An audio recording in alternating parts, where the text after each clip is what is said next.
5 regrets of the dying.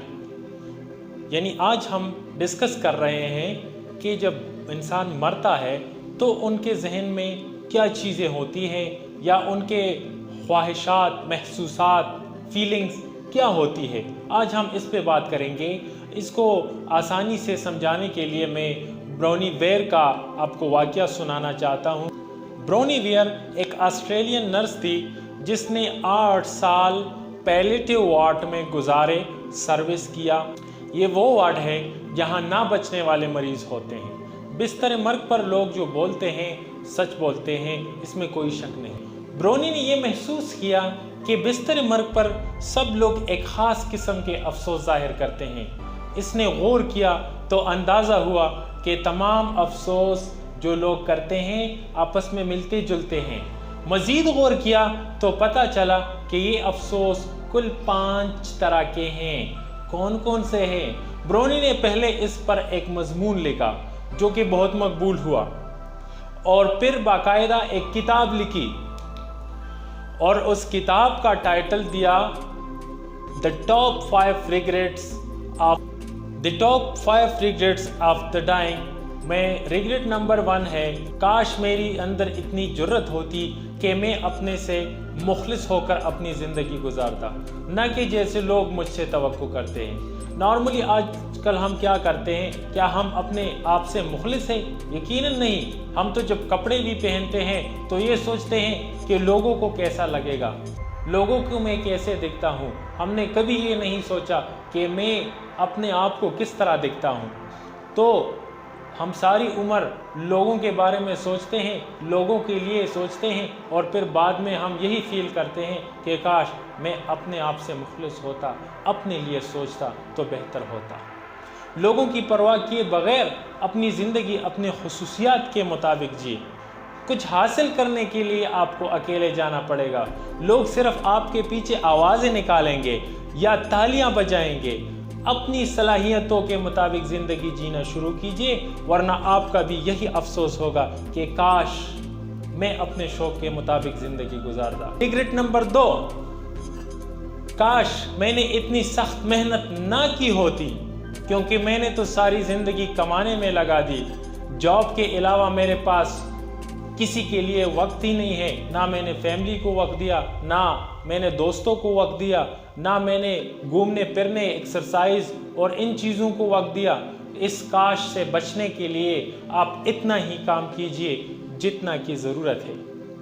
کام کے ساتھ ساتھ فیملی اور اپنے لیے بھی وقت نکالے. کبھی خود سے یہ سوال کیا ہے کہ مجھے اللہ تعالیٰ نے کس مقصد کے لیے پیدا کیا ہے؟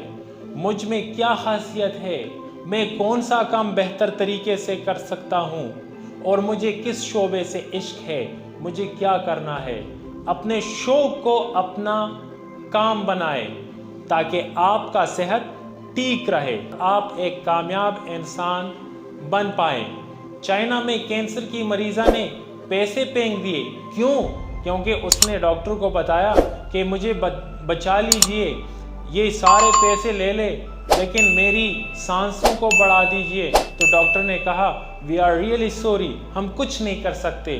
اس نے کہا جب یہ سارا عمر میں نے ان پیسوں کو اکٹھا کرنے کے لیے لگا دیا، نہ رات کو دیکھا، نہ دن کو دیکھا، نہ چین اور سکون کو دیکھا، نہ دوستوں کو دیکھا، نہ فیملی کو ٹائم دیا، سارا ٹائم میں نے پیسہ اکٹھا کرنے کے لیے دیا، اور آج وہی پیسہ میرے لیے آکسیجن کے 2 منٹ بھی زیادہ نہیں کر سکتا.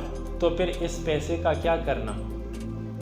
تو اس کاش سے بچنے کے لیے سارا ٹائم کمانے میں ضائع نہ کریں. اگر گھر جانا پاسبل نہیں تو ان کے ساتھ فون پر رابطہ کریں، فون پر ان کا حال احوال پوچھیں. ریگریٹ نمبر 5، کاش میں خود کو خوش رکھتا. کیا کبھی سوچا ہے؟ کیا ہم نے کبھی اپنے آپ کو خوش رکھنے کی کوشش کی ہے؟ کبھی پریکٹس کی ہے؟ بالکل نہیں. کوئی فرد یا شے آپ کو خوش نہیں کر سکتی. خوشی آپ کے اندر ہے، یہ اندر کا معاملہ ہے. اس کو آپ اندر سے فیل کریں گے. یہ فیلنگ کا نام ہے. یہ کوئی چیز نہیں ہے کہ آپ کے ہاتھ میں تما دیا جائے اور آپ خوش ہو جائے، یا کوئی بٹن نہیں ہے کہ دبا دیا جائے اور آپ کو خوشی آ جائے، بلکہ اس کو فیل کرنا پڑے گا آپ کو، تب آپ کے چہرے پہ خوشی آئے گی۔ لوگ سمجھتے ہیں کہ عہدہ، امیری، سونا حاصل کرنا، پیسے اکٹھا کرنا یہ خوشی ہے، لیکن حقیقت اس کے برعکس ہے۔ خوشی کا تعلق کسی ہدف کا نام نہیں ہے، کسی ٹارگٹ کو اچیو کرنے کا نام نہیں ہے، بلکہ یہ ایک پروسیجر کا نام ہے۔ آپ اپنے ارد گرد ارب پتی لوگوں کو دیکھیں، وہ پیسوں کے ساتھ بے انتہا ٹینشن میں ہے، ان کو نیند نہیں آتی۔ جس کے پاس کچھ نہیں وہ بے غم ہو جاتا ہے، جس کے پاس مال ہے، دولت ہے، سب کچھ ہے، وہ اپنے مال حال اور اپنے دولت کے غلام ہیں۔ وہ نیند کی گولیاں لے کر بھی سکون سے نہیں سوتے۔ کیا وجہ ہے؟ یہی بات کہ خوشی کا تعلق انٹرنل فیلنگ سے ہے، ایکسٹرنل چیزوں سے نہیں ہے۔ ایک کمہار تھا اور اس کا ایک گدھا تھا، بہت غریب تھا۔ وہ اس گدھے پہ اپنی محنت مزدوری کرتا اور اپنے لیے گھر کا راشن وغیرہ اکٹھا کرتا۔ ایک دن بادشاہ نے اعلان کیا کہ میں اس کو اپنی بادشاہی دوں گا جو میرے قبر میں ایک رات گزارے۔ تو جب اعلان لوگوں نے سنا تو سب لوگوں کا یہ خیال تھا کہ قبر میں کس طرح ہم رات گزاریں گے، ایک ہی رات اگر ہم نے قبر میں گزاری تو ہم مر جائیں گے، تو بادشاہی کو چھوڑے یہ جو چھوٹا موٹا بزنس وغیرہ ہے یہ بھی ختم ہو جائے گا، یہ بھی ہمارے ہاتھوں سے چھوٹ جائے گا۔ تو کوئی بھی ایگری نہیں تھا۔ جب اس کمہار کو یہ خبر پہنچی تو اس نے کہا جی میں حاضر ہوں، میں بادشاہ کے قبر میں سونے کے لیے تیار ہوں، کیونکہ اس کے ذہن میں یہ تھا کہ میرے پاس تو صرف ایک گدھا ہے اور میں ہوں، تو میں اگر مر بھی جاؤں تو یہ جو مشقت والی زندگی ہے اس سے مجھے چھٹکارا مل جائے گا، اور اگر بچ گیا تو بادشاہت مل جائے گی، تو دونوں میں فائدہ ہی فائدہ ہے۔ تو ایسے میں کمہار جاتا ہے بادشاہ کے پاس، بادشاہ کے دربار میں وہ اپنی بات کہتا ہے کہ آئی ایم ایگری۔ تو بادشاہ کہتا ہے کہ چلو اس کو میرے قبر کے اندر ڈال دو، اور اس نے ایک رات گزارنی ہے قبر کے اندر۔ کمہار کو لے جایا گیا، اس کو قبر کے اندر بند کیا۔ جب قبر بند کیا تو صبح قبر واپس کھول دیا اس نے، اور کمہار کو لوگ مبارکباد دینے لگے کہ جی مبارک ہو، آپ کو بادشاہی ملنے والی ہے۔ اس نے کہا میری توبہ ہے، مجھے یہاں سے نکال دو، مجھے کوئی بادشاہی نہیں چاہیے، مجھے اپنا گدھا لا کے دے دو، میں نے اپنی محنت مزدوری کرنی ہے۔ تو لوگوں نے پوچھا کیا ہوا؟ بادشاہ کے شرط پہ آپ پورے اترے ہو، اور بادشاہ نے آپ کو دربار میں بلایا ہے تاکہ آپ کے سر پہ تاج رکھا جائے اور آپ کو بادشاہی کی کرسی پہ بٹھایا جائے۔ اس نے کہا نہیں جی میں نے بادشاہی نہیں لینی۔ اس نے کہا کیوں؟ اس نے کہا میں بادشاہ کے سامنے پورا واقعہ سناؤں گا۔ بادشاہ کے سامنے جب پیش ہوا، بادشاہ نے پوچھا کمہار یو آر ویلکم، کنگریچولیشن، آپ بادشاہ ہو، آپ کو میں تاج پہنانے والا ہوں، آپ میرے شرط پہ پورا اترے ہو۔ اس نے کہا بادشاہ سلامت، بادشاہی آپ ہی کو مبارک ہو، میں نے کوئی بادشاہی نہیں لینی، مجھے اپنا گدھا واپس دے دیں۔ اس نے کہا کیوں؟ ایسی کیا بات ہے کہ آپ اتنے گھبرائے ہوئے ہو؟ کمہار نے کہا بادشاہ سلامت، جو غریب انسان پوری رات ایک چھوٹے سے گدھے کا حساب کتاب نہیں دے پایا، وہ اس ساری سلطنت کا حساب کیسے دے گا؟ بادشاہ نے حیران ہو کر پوچھا کیا ماجرا ہے کمہار؟ کھل کے بتاؤ۔ کمہار نے بتایا بادشاہ سلامت، جب مجھے قبر کے اندر ڈال دیا گیا تو سب سے پہلے حساب کتاب کے فرشتے آئے اور اس نے مجھ سے پوچھا کہ ہم نے آپ کے ساتھ حساب کتاب کرنا ہے۔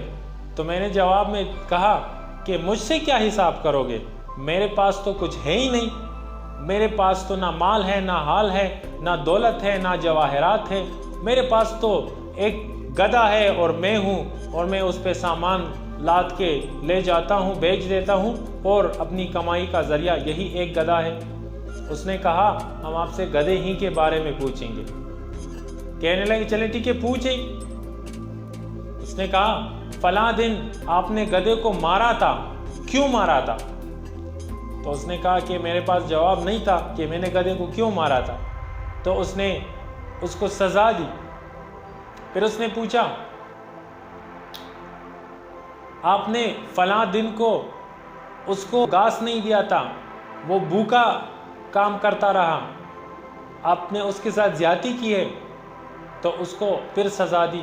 اسی طرح ساری رات گزرتی گئی اور سزائیں دیتے رہے یہاں تک کہ کمار نے کہا کہ میری توبہ ہے، میں نے کوئی بادشاہی نہیں لینی، یہ چھوٹا سا گدھا جو میرے پاس ہے ساری رات میں اس کا حساب نہیں دے سکا، تو میں اتنی بڑی سلطنت اور اتنی بڑی بادشاہی کا حساب کیسے دوں گا۔ میرے بات کا مطلب یہ ہے کہ جتنے آپ کے پاس وسائل کم ہیں، جتنے آپ کے ساتھ دولت، مال، حال، ہیرے جواہرات اور یہ آسائش، یہ سہولیات کم ہیں، اتنے ہی آپ کمفرٹیبل فیل کریں گے۔ جتنے آپ کے ساتھ فیسلٹی زیادہ ہوں گے، جتنا آپ کے ساتھ مال حال زیادہ ہوگا، اتنے آپ کا ٹینشن بھی زیادہ ہوگا۔ تو ٹینشن، ڈپریشن اور یہ پریشانیوں سے چھٹکارا حاصل کرنے کے لیے ایک چھوٹی سی بات پر عمل کریں، اور وہ یہ ہے کہ اللہ تعالیٰ نے آپ کو جو کچھ بھی دیا ہے، جتنا بھی دیا ہے، اس کو ایکسیپٹ کر لے، اس پہ اللہ تعالیٰ کا شکر ادا کر لے اور اس کے ساتھ ہی اپنی زندگی کو بہترین بنائے۔